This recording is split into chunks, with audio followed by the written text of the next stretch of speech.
And still on the same issue, court leaders are currently at Principal Raila Odinga's Capitol Hill office in discussions about President Uhuru Kenyatta's offer on talks. NTV's Sheila Sendeyo is monitoring the events there. Sheila, it's certainly been more than an hour. Has there been any new developments?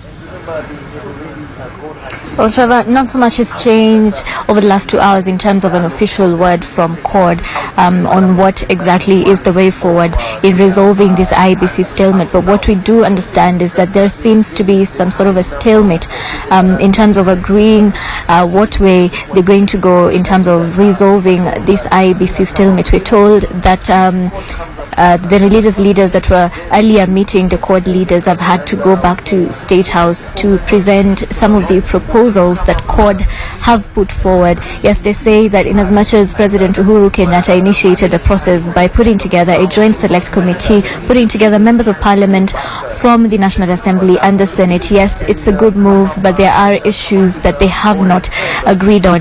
And one of the issues that we understand they want addressed is the number of people that should be in that select committee. We understand that President Uhuru Kenyatta actually he did name 12 members from the Jubilee side that will be involved in this process, and court are not really comfortable with this many number of people. They also want the process driven outside of Parliament, and this is what they've been saying all along, that they cannot trust a process that is driven by Parliament, mainly because of what they've been describing as the tyranny of numbers, and saying that this process, if there's going to be any dialogue in resolving the IEBC stalemate, it has to be driven from outside the Parliament and by independent institutions, and that's really what the stalemate is all about. So the religious leaders that were earlier meeting the court leaders have had to go back to State House or to the President and his team to relay their concerns, so to speak, and they can report back to the court team so that they can give a comprehensive statement. So as it is right now, there is no official word yet from court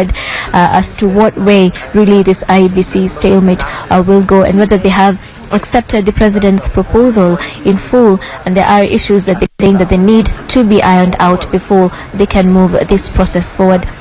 As I said earlier, President was chairing a parliamentary group meeting of the Jubilee side of this whole situation, and they actually came up with 12 names that they have proposed will be members of the select committee, but court is not comfortable with that, and they want the number of people reduced. Remember, initially they had proposed 5 names that should be part of this process.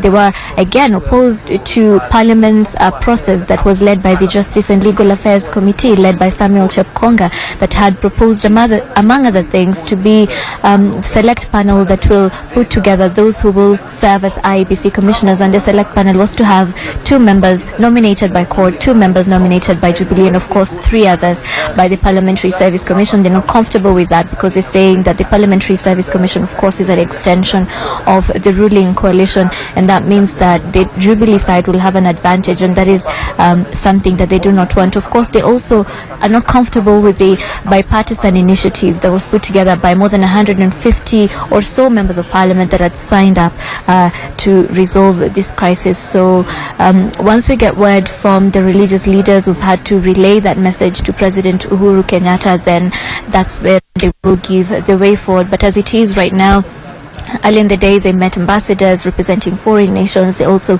sat down with religious leaders. Earlier, we had Bishop Alfred Rotich representing the Catholic Church, and Reverend Canon Peter Karanja, who came alongside CORD co-principal Kalonzo Musyoka. They told us the negotiations are still ongoing, but of course, the CORD co-principal saying that he's a religious leader, and when he speaks, there is some sense of hope. But just reading between the lines, there seems to be some sort of a temporary stalemate in that sense. They haven't accepted or adopted the president's proposal in full, and later on in the day they say they will hopefully give their official statement and their position on this. Trevor. All right. Thanks, Sheila. That's Sheila Sendeyo speaking to us live from Capitol Hill, where she says the religious leaders who are meeting the court officials have gone back to State House to try and resolve a few issues that court seems to have with the arrangement so far. Remember, the Jubilee government has already selected 12 members. Court still has a problem with those numbers, according to Sheila's report in just a bit. And of course, they also insisted that they want the process to be kept out of Parliament.